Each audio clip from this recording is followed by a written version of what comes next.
വർഷങ്ങളായി ഇന്ത്യൻ പൌരത്വം പ്രതീക്ഷിച്ച് കേരളത്തിൽ താമസിക്കുന്ന പാക് പൌരന്മാർക്ക് ദീർഘകാല വിസ അനുവദിക്കാൻ കേന്ദ്ര സർക്കാർ തീരുമാനിച്ചു. പല കാരണങ്ങൾ കൊണ്ടും പാസ്പോർട്ട് പുതുക്കാൻ കഴിയാതെ പോയവർക്കും വിസ ലഭിക്കും. ഇവർക്ക് പൌരത്വം നൽകുന്ന കാര്യവും സർക്കാരിന്റെ പരിഗണനയിലുണ്ട്. പ്രവാസി ഇന്ത്യക്കാർക്ക് വോട്ടവകാശം നൽകുന്ന നിയമ ഭേദഗതിക്ക് എ.കെ. ആന്റണി അധ്യക്ഷനായ കേന്ദ്ര മന്ത്രിസഭയാണ് അനുമതി നൽകിയത്. ബില്ല് അടുത്ത പാർലമെന്റ് സമ്മേളനത്തിൽ അവതരിപ്പിക്കും.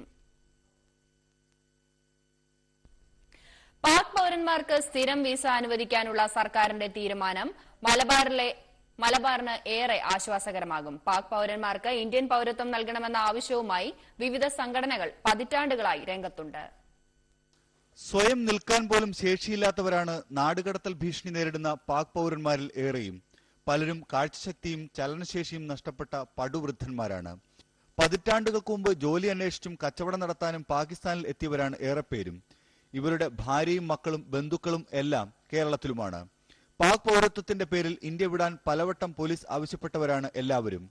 സ്ഥിരം വിസ നൽകാനുള്ള തീരുമാനത്തെ സ്വാഗതം ചെയ്യുമ്പോഴും ഇന്ത്യൻ പൌരത്വമാണ് ഇവരുടെ സ്വപ്നം. അവരാരും ഹിന്ദുസ്ഥാൻ വേണ്ട പാകിസ്ഥാൻ മതി എന്നുള്ള നിലയിൽ അങ്ങോട്ട് ഓടിപ്പോയവരൊന്നല്ല. ചെറിയ കച്ചവടം ചെയ്ത്, ചായ കച്ചവടം ചെയ്ത്, കടല കച്ചവടം ചെയ്ത്, ന്യൂസ് പേപ്പർ വിറ്റിരുന്ന ആൾക്കാരൊക്കെ പാസ്പോർട്ട് എടുക്കുകയാണ് ലാഭകരം എന്ന് മനസ്സിലാക്കി ഒരു പാസ്പോർട്ട് എടുക്കാൻ നിർബന്ധിതരായതാണ്. അവിടെ ആവശ്യം പെർമനന്റ് ആയിട്ടുള്ള നാഷണാലിറ്റിയാണ്.